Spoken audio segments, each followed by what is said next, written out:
ईद उल ज़ुहा की रात थी, जब ये वारदात मैं घर आया तो डीपीओ साहब खुर्रम अली शाह साहब से उनका फोन आ गया, अभी आरपीओ पिंडी है कि वारदात होगी तो आ जाए माशाल्लाह। मैं पहुंच गया 2 घंटे में वहां। तो उसने फोन किया अपने साले को और उसको धमकी दी कि मैं एक बयान तुम्हारी करूंगा कि दूसरी भी कर लूंगा, बस कॉल करके ना उसने मोबाइल वहां फेंक दिया। जब वो मोबाइल मिला उसका डाटा जो हमने जाके पिंडी से वो सारे तंदूर पे रोटियां लगाते थे। अलीट वाले जब पहुंचे पेशावर तो कहते सर हमने प्रेसिडेंट ऑफ पाकिस्तान के साथ भी स्क्वाडिंग की है, पायलट की है, हमारी गाड़ी कभी इतनी स्पीड रहा। मैं ठीक 15-20 मिनट रहते थे, धुंध थी शदीद, वो बाहर तंदूर पे बैठा बस का इंतजार कर रहा था। मैं जाकर सलाम अलैकुम खान साहब क्या हाल है, वैसे मेरे मुंह की तरफ देखे तो ये इसको तो 5-6 घंटे पहले मैंने जवाब दिया, तो ये कहा आ गया। मैंने कहा चले, ये कारखानों बाजार आते थे पेशावर, वहां से ये तकरीबन कटर 1-1.5 लाख का सामान खरीदते थे, उनके रिश्तेदार जो सारे वहाँ घर और खवातीन इनकी बड़ी जी उन्हें भी इस्तेमाल करते हैं। तो फिर ये उनको कितने आप लोगों उनसे हमने तकरीबन 1 करोड़ रुपए रिकवरी की थी ज्वेलर्स के लिए। तो जो है बड़ा मुश्किल काम, बड़ा मुश्किल हुआ। जब रिकवरी की है 60 लाख का अंदाजा से लिया और 40 लाख 60 लाख लिया वो जो बाद में ज्वेलर्स पकड़ा था। बिस्मिल्लाहिर्रहमानिर्रहीम, अस्सलाम वालेकुम। अच्छा नाजरीन, बहुत बड़ी वारदातें करने वाला एक गैंग था, अफगानी थे उसमें, और जब मैं डीएसपी था जी दरिया खान, वहाँ भी उन्होंने वारदात की।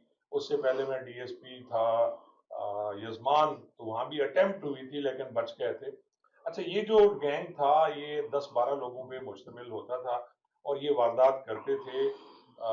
पठान थे सारे अफगानी जैसे, और कुछ इनमें से जो अफगानी पाकिस्तान में रहते हैं वो उनके साथ होते थे। और फिर इन्होंने इनका टारगेट सिर्फ जो बड़े बड़े ज्वेलर्स हैं वो होते थे, और इन्होंने वहां गाड़ी खड़ी करनी और सारा कुछ उठा के ले जाना। बल्कि ये बाज़ औक़ात तो ये होता था कि 10-10, 12-12 दुकानें रात को ये लूट लेते थे और वहां जो भी मिलता था उसे बांध देते थे। और ये गैंग फिर ट्रेस किया था फरुख जावेद साहब ने। तो साहब कमाल था वो आपका, आपने कैसे ट्रेस किया? आपकी पोस्टिंग मुझे याद है चीचावतनी, मैं चीचावतनी गल्ला मंडी एसएचओ था जी। तो हमने ट्रेस करना शुरू कर दिया। वो आते थे अफगानिस्तान से, उनका जो गैंग लीडर था उसका नाम था वली खान। नहीं, पहले आप शुरू से सुनाएं कि क्लू कैसे चला। क्लू ऐसे चला कि फिर एंड में क्लू ऐसे चला कि वो जब उन्होंने वारदात की ना तो वहां एक मोबाइल फेंक गया। अच्छा, मोबाइल फेंक गया। सबौन खान नामी एक उनका एक एक्टिव मेंबर था, उसने मोबाइल फेंक दिया और उस मोबाइल से उसने पहले कॉल की थी अपने ब्रदर इन लॉ को, जिसकी बहन उसने ये कौन से साल की बात है? ये है जी 2012-13 की। उस वक्त अवेयरनेस इतनी नहीं थी मेरे ख्याल में मोबाइल फोन 13 की के बारे में कि किस तरह जो होता है, हाँ जी, कॉल डिटेल और इसके बारे में। उसमें भी हमारे डीपीओ साहब थे, उन्होंने एक दिन छुट्टी ले घर बैठे और शाम को मुझे बुला लिया। उन्होंने मुझे आज तक याद है 9 पेज मेरे हवाले किए, ऑप्शन 1, ऑप्शन 2, एरो। अच्छा, खुद उन्होंने काम किया सारा, क्योंकि वो आईबी में रहे थे पहले। लेकिन एक ही काम का, ये ऑप्शन 1 है, ऑप्शन 2 है, ऑप्शन 3 है। हम दूसरी ऑप्शन पे हम कामयाब हो गए थे।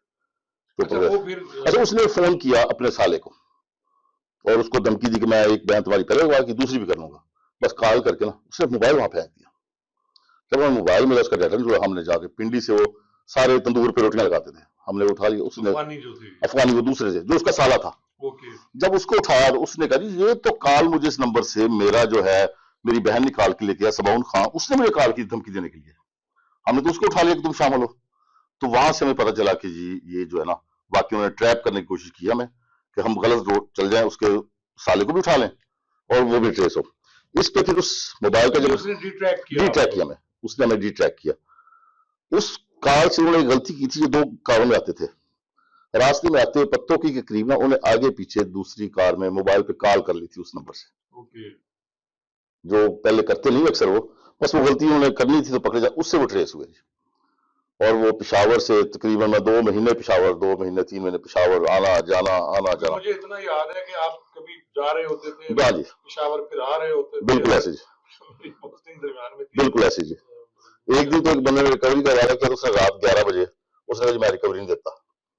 तो जो बंदा जामन पड़ा था उसने कहा ये सुबह 5 बजे निकल जाएगा काबुल कंधार। तो आप, मैंने कहा देख लो कि निकला तुझे नहीं छोड़ूंगा।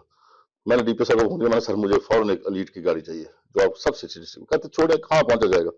मैंने सर आप गाड़ी दे दें मुझे। आप यकीन करें भाईजान, एलीट वाले जब पहुंचे पेशावर तो कहते सर हमने प्रेसिडेंट ऑफ पाकिस्तान के साथ भी स्क्वाडिंग की है, पायलट की है, हमारी गाड़ी कभी इतनी स्पीड रहा। मैं ठीक 15-20 मिनट रहते थे, धुंध थी शदीद, वो बाहर तंदूर पे बैठा बस का इंतजार कर रहा था। मैं जाकर सलाम अलैकुम खान साहब क्या हाल है, वैसे मेरे मुंह की तरफ देखे तो ये इसको तो 5-6 घंटे पहले मैंने जवाब दिया तो ये कहा कि मैंने कहा चले।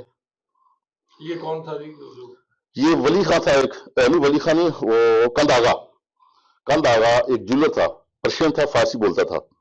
उसको हम उठा के लाए थे, उसके पीछे कोई आता नहीं था, उसको फारसी आती थी ना उर्दू ना, और हमें कुछ नहीं था। उसने कहना बस खुदा खैर, हमने कहना माल माल।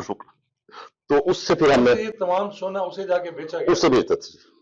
अच्छा वो क्या है जी, जो कंधार का जो गवर्नर था वो उसका गनमैन गवर्नर कंधार का गनमैन था सबौन खां।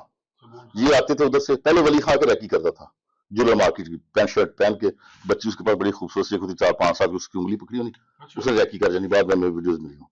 फिर चले जाना, फिर हमें बॉर्डर क्रॉस करके आना, बॉर्डर से आगे गाड़ियां लेनी, 2 एक्सेल ही लेते थे गाड़ियां, नई गाड़ियां लेनी, रेंट पे जो भी वो लेनी।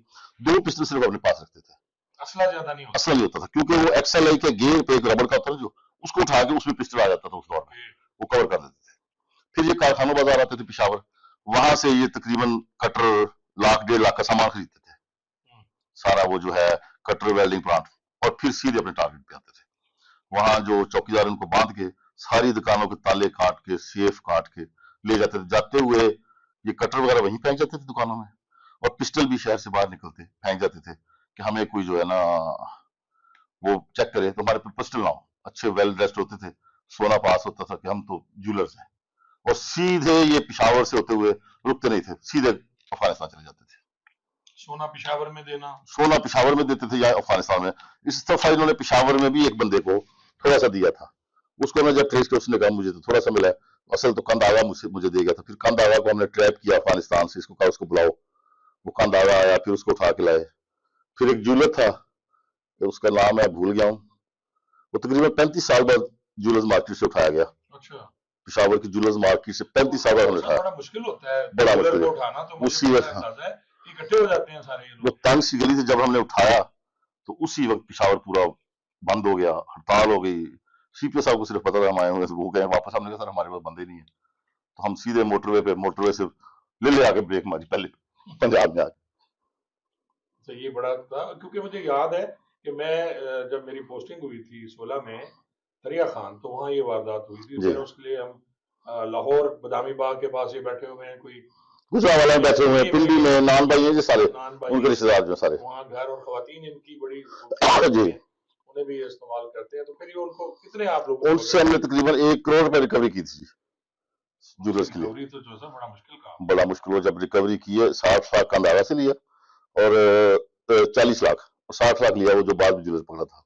लेकिन अक्सर ये होता है कि लोग समझते हैं बड़ी वारदात हो जाए, एक तो लिखवा भी ज्यादा देते हैं, और वो भी इसमें कुछ ऐसी था काम, और फिर बाद में ये एहसास होता है कि नहीं यार, जब पकड़े जाते हैं तो रिकवरी नहीं होती, बिल्कुल ऐसी जी। फिर इल्जाम हमेशा पुलिस पे आता जी। तो जाहिर है इंश्योर्ड तो यहाँ कुछ होता नहीं, होता भी है, तो पुलिस सारी रिकवरी करनी बड़ी मुश्किल काम है। तो फिर भी अल्हम्दुलिल्लाह 1 करोड़ रुपया होता, ज्वेलर्स बड़े खुश थे, उनकी रिकवरी जो होगी थी सारी जी। नाज़रीन, ये बड़ी जबरदस्त स्टोरी थी जी जो साहब ने हमें सुनाई, और मैं क्योंकि इसका चश्मदीद गवाह इसलिए हूँ कि मेरी यजमान में पोस्टिंग थी, वहाँ भी मैं बता चुका हूँ, वहाँ भी ऐसी वारदात हुई। फिर दरिया खान में मेरी पोस्टिंग से पहले ये वारदात हुई थी, और उसको ट्रेस करने के लिए हमने बड़े पापड़ बेले जी। कभी रावलपिंडी होते थे, कभी पिशावर होते थे, कभी लाहौर होते थे, कुछ बंदे पकड़े, फिर मेरा वहां से ट्रांसफर हो गया, तो बाद में वारदात का पता नहीं क्या हुआ। लेकिन चौ साहब ने कुछ लोग पकड़े, ट्रेस किए, लेकिन इस गैंग के लोग अब भी बाहर हैं और इसी तरह की वारदातें कर रहे हैं। अल्लाह जाने कब पकड़े जाएंगे। बहुत बहुत शुक्रिया।